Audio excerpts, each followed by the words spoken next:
You're about to watch a live stream from our Facebook group. It's a club where we pretty much just talk about board games all day long. Usually I'll live stream at least once a day, and everyone's invited. It's free, obviously. So if you're interested in coming to hang out with us, click the link in the description below. Hope to see you there.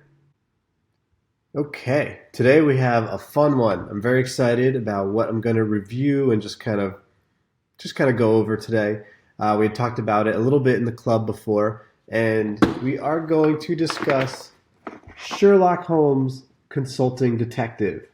And I think the box probably looks a little different. I think it's called now Sherlock Holmes: The Thames Murders and More.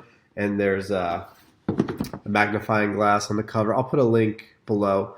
I've been doing that. I've been putting a link on Amazon to all these games. So if you want to check them out or buy them or whatever, there it is. But let's switch over so you could see what the contents are. Actually, I guess I'll just go over a little bit what it's all about. Sherlock Holmes Consulting Detective is a co-op game. So really, everybody is actually playing against Sherlock Holmes. And it could be as many players as you want. It could be just you. It could be you and a group of, I don't know, 5 people if you want. If it gets too many people, it's probably a little crazy. I play with my wife because it's just a good 2-player game. And it plays a little bit like a choose-your-own-adventure kind of game. And you're trying to solve a particular mystery. And what you're doing is you're like a consulting detective. I think Sherlock Holmes is either too busy to take the case or something, and you need to go solve it on your own. And then at the end of the case, when you think you have everything figured out, you go up against Holmes to see who figured it out in the least amount of steps. And I'll talk a little bit about that. A lot of people don't like this mechanic. A lot of people just like to kind of play out the case and not worry about beating Holmes, which is a totally okay way to play. But let's get into exactly how this works. It's really cool components, as I'll show you right now. So let's just pop this up here. And so first thing that stands out that's really cool is the map. So this is a map of London in the 1890s, 1880s, whenever Victorian times are. And it's a little bit hard to see. Actually, you know what? Maybe I'll get my own little prop here. This is one of my kids' magnifying glass that looks like a snake. And so anyway, I don't know if this helps. So all of these have an address on it. You can see this is 69, this is 46. Each of these has its own kind of location. And then there's streets on each of these. Maybe I'll hold the map up so you can get an idea of what this looks like. Let's see if we can get this in focus here.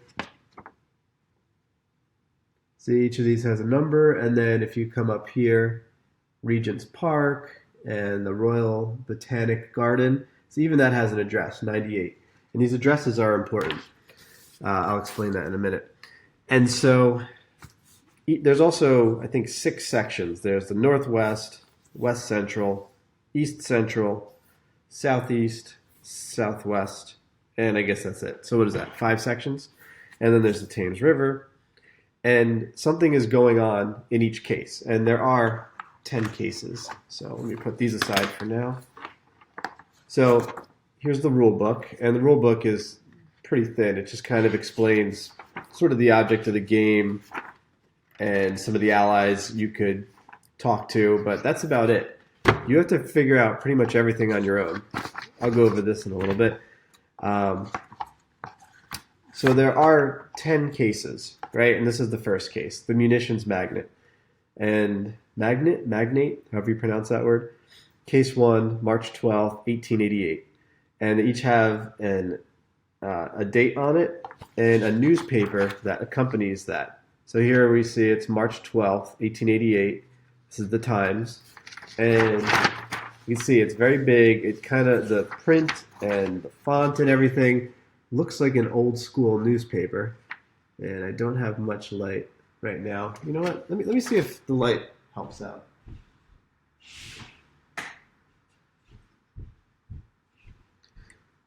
Again, this is a live stream. This is not, an edited video or anything like that. So you're not going to have the same quality as somewhere else, but you get the gist. So in here, you can see it's just like a newspaper from the day, and this gives you clues as to what's going on in the town. And there's simple things like, really trying to get it up here.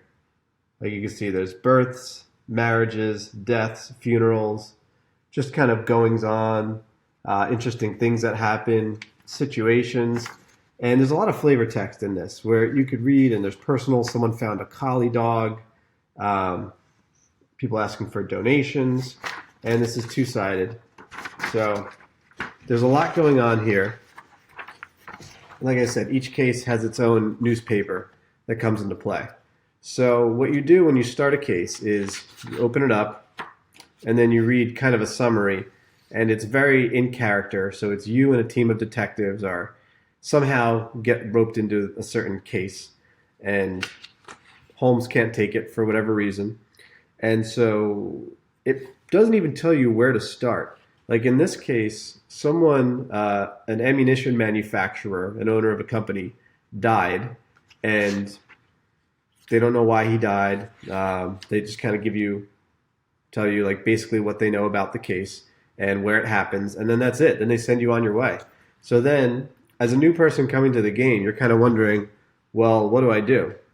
Where do I go? And so from here, you have to go to different addresses, which you can see on the map, or you can find in the London directory. And so this is just a directory. It's sort of like a telephone book. So you can see it's just either names of people, or if you go to the back, there's different establishments. Like they have theaters, watchmakers, stations, gun manufacturers, pubs, churches, banks, all sorts of things, right? So this is like the entire city of London's telephone book. And so you're starting out where you don't even know where to go. So you have to determine from the clues that they give behind where you should at least start to try to get some idea of what you should be doing. So in this case, I think they don't even tell you where the guy worked. They just mention the name of it, and then you have to figure out where he worked. So I think it was called Carlton Ammunitions or something like that. And so you either have to look it up in the directory to see where to find it, or I think it wasn't even listed in the directory. So it's a spoiler for anyone who's going to play. I think they just said it was near in the southeast, and I think I just like looked around on the map till I saw like an ammunition shop or something like that. And so you go there, and so if I find, okay, let's say I wanted to go to 67 Southeast, then you open this up and you look for that address on here, and let's say you find it. Let's say it was 37 WC, which is West Central. And then you read, and it says, as we step into the restaurant, a delicious smell of grilled meat trickles into our nostrils. Admittedly, we're arriving in the middle of the service, blah, blah, blah. So they give you a little bit of atmosphere, and then usually you have a run-in with somebody, and they give you either some clues or answers or whatever the case may be. So usually at the beginning of one of these cases, you have maybe like 2 to 3 leads to go on, and then you have to follow those leads and then see where they take you. And you have to interview people and figure out exactly what's going on. And I guess one of the pluses and one of the minuses of the game is that you don't really, it's never like if you just follow these set of clues, you're going to find the answer to everything. You do have to use your own logic and try to like guess or assume what happened. So some people get very frustrated by that. Some people like that. But once you know that that's how the game works, then it helps you a lot. Because the first game, you might be searching all over the place and trying to find like the final clue. It's like, well, I think it's this guy and I think it's this guy. How could I tell which one it is? And you think that if you keep searching different locations, you're going to figure it out. But really, at the end of the day, you have to just kind of take your best guess based on what little information you have. So the frustrating thing is, once you get to the end, Sherlock Holmes figures out exactly what happened, and he does it in like 3 leads or something like that. Like some insanely small amount of leads, he's able to deduce everything, which pretty much everybody calls bullshit on when they review the game, because there's no way anybody would be able to solve it as quickly as Sherlock Holmes. And so they built in a mechanic to kind of balance that out, which I'll show in a second. But back to the map here.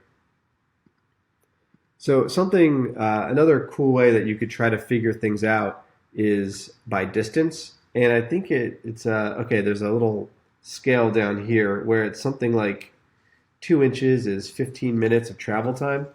And I found this online somewhere. It's a Sherlock Holmes ruler, and yeah, see, so it's about equal to this. And so what I would do is, let's say there was a murder in Regent's Park up here, and I wanted to see if a guy that I know who lives down here at 87 Southwest, if I'm suspecting him of the murder, and let's say the murder happened at 4 a.m., and I know for a fact he was home at 5 a.m., right? Because I talked to his butler or something. What you could do is you could just measure it out and see if he could have gotten home in time. So when I measure this out, and this is totally hypothetical, it's not spoiling anything, I could see that in theory he could get home in 50 minutes. So if he was there at 5 a.m., then that alibi isn't enough to say that he was not also the murderer. So that's just like one way you could deduce it. You really have to get creative with this game and figure out ways to rule people out, to figure out who could have done it, who couldn't have done it, who has a motive, and some other questions that might come up. So I want to show, and also the newspaper has a lot of information. So if you're reading about, let's say, the first case, the munitions magnate, and you're interested in solving his murder, you might want to read the newspaper, and then you look around and then you see, oh, there was a shooting competition 2 days ago, and then it tells you there was a quarrel between two people, or this guy won the shooting competition. Maybe you look him up and stop by his case to see if he knew the guy that got murdered. That's the kind of outside the box thinking you have to do to get ahead in the game. So it's not easy to figure all this stuff out. So what I did was I put together all these sheets and spreadsheets to keep all the information, and I kind of got a little crazy with it, but I found it really helpful. So, and if anybody gets this and wants it, I could upload it to the site.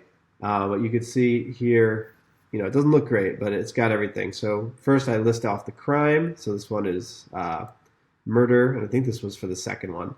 I just put the actual crime, the time, and the date. The victim, what their name is, where it happened, and then any initial clues that happen in the case book. And then I could just jot down additional clues here as time goes on.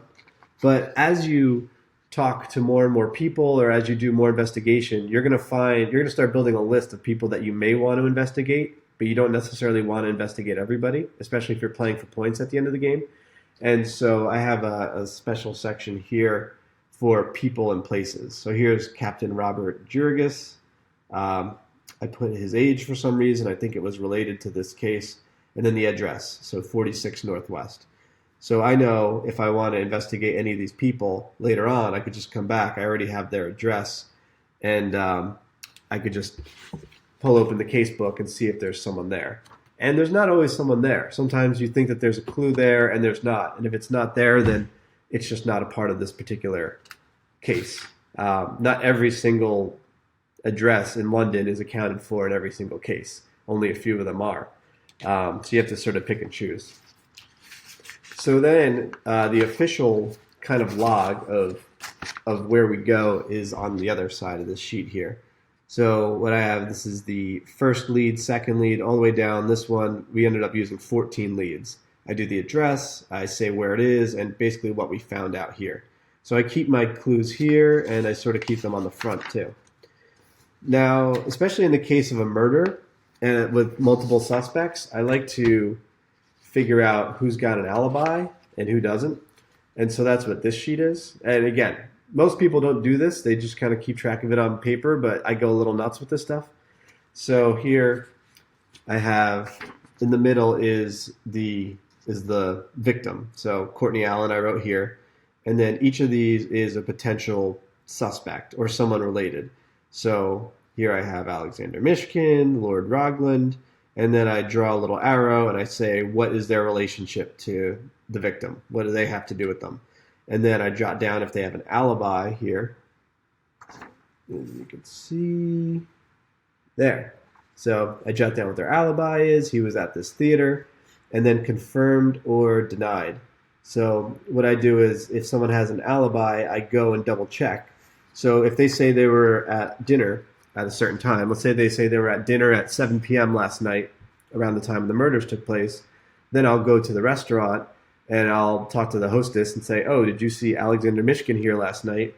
And maybe the hostess says, "I saw them, but they left at 5 p.m." So then I know Alexander was lying, and so I would deny his alibi. Now, you might think, well, that means that Mr. Mishkin is definitely the murderer, but a lot of times that's not the case. You have to dig in even deeper. That's why this game is so nuts. It could just turn out that Alexander Mishkin is having an affair with somebody, and that's why he's lying, or that's why he's sneaking around.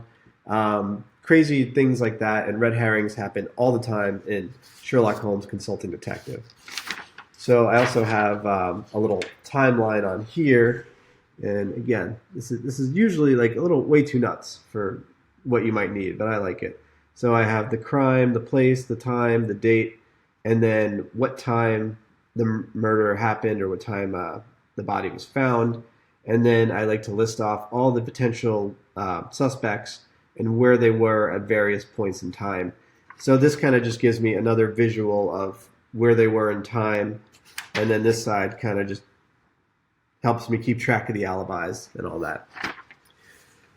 So finally, I have a page where I just have additional notes, but really the whole point of this was for the scoring. And again, don't read this too closely if you plan on doing any of these cases. But what happens is once you feel like you're about done with the case, sorry, I'll come here.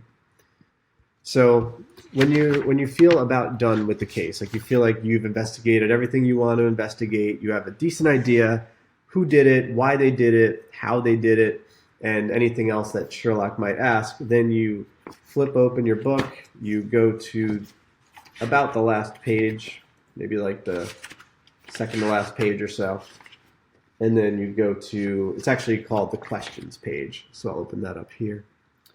So here's questions, and you can see part 1 has 4 questions, and part 2 has another 4 questions for this particular case, and these could all have different amounts.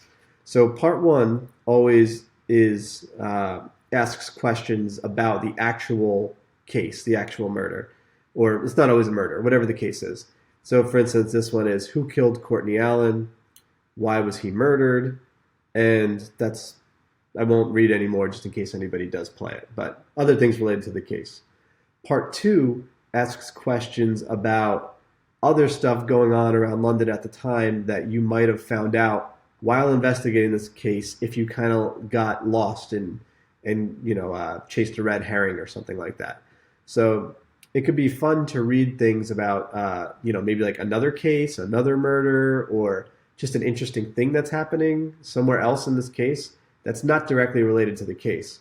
So sometimes if you find yourself going on these wild goose chases, you could make points up at the end of the game if you know the answers to these part 2 questions, which aren't worth as many points as the part 1 questions, but it's just good to have. So then when you answer them, so what I do is I jot them down, the answers, and then flip it over, and then there is a flavor texty kind of, Sherlock Holmes lights his fire, lights a pipe, talks to you about the case, and then they answer all the questions here. And so what you do then is you give yourself points for everything you get right. So I think in this case, I got all 4 of these right. So this was where 30, 30, 15, and 10. And then it looks like I got all of the bonus questions here right as well. So then you add up all your points. So I had 125 here. And then what you do is you take the amount of leads it took you to get there. That's why I was saying you don't want to pursue every lead if you're looking for a high score. You want to kind of do it in as few leads as possible, but then you might not get as many points. And then you subtract however many leads Holmes needed from however many you needed, and then you multiply that number by 5. See, it's like a little bit of a formula. That's why I wanted it written out here to make it a little easy. And then you have a final score. So my final score here was 75. and Holmes' score, it told me in the book, was 100. So I lost this one by 25 points. But what I'm going to tell you is most people, when they're reviewing this, will say, don't even worry about the score. Don't worry about how many leads you use. Just investigate as much as you want. All the fun in this game is getting into the atmosphere and trying to deduce what happens, going to the different places. I mean, it is like reading a choose your own adventure. And so, in that sense, you might end up using 25 leads. You might use every lead in the book. But if you do that, there's no way you're going to beat Holmes because Holmes always does it in like 4 or 5 leads, some mysterious way. So it's up to you if you want to just kind of have fun, like get into the atmosphere, read all about London, read about the goings on, however you say that, and have fun. Then just don't worry about the score. I'm kind of like that. My wife and I, we play. We kind of want to figure things out. We don't want to just guess and miss potential good clues. So we mostly play like that, and then I'll still score it anyway at the end, but I'm never planning on winning. And most people play that same way. So I'm trying to think if there's anything else. I think I covered most of it. We got the newspapers. Here's a clue for anybody else who does play. Sometimes things that happen in past newspapers, and there's 10 of them, affect what happens, affects your knowledge of the current case. That happened somewhere, one of the middle cases, and it annoyed us because we couldn't figure out what was going on. But then I remembered something that happened in a previous newspaper, and it started to come together a little bit. But it was like 6 months between the time we played, so we didn't do that great on that case. I think that there are some that the new version has some revisions that makes it a little bit easier to do some of the cases or make the cases make a little more sense. I know case 3 was notoriously badly translated from the French edition, so I hope that the new one is good. And like I said, I put a link to the new one in the comments here, so or description depending on where you're watching this. So that's about it. This is the game. Let me pull it up here. And if anyone has played this, let me know how many cases you went through. Oh, that's something I want to talk about. There are 10 cases in the first game, and there are at least one expansion I know about, an official one, and some people have unofficial expansions on Board Game Geek. I thought at first that I would blow through these and that I would be really disappointed with having to pay for a game and then only do 10 of them, 10 cases. But I've had this for a few years now, and we just finished case 4, I think. So we're not even halfway done, and it's been years. So this is definitely the kind of thing that you don't want to play every night for a week. You want to play it once, have a great time, but then you want to wait like a few weeks before you play the next case. So if anyone has this, let me know if you have any thoughts on this review. If anybody is interested, like I said, check the link or ask me some questions about it. I'd be happy to talk about it. But I highly recommend this for anybody that especially likes co-op games, who likes mysteries, choose your own adventures, and wants something a little bit different, because this is a really fun one. All right, I hope you guys check it out.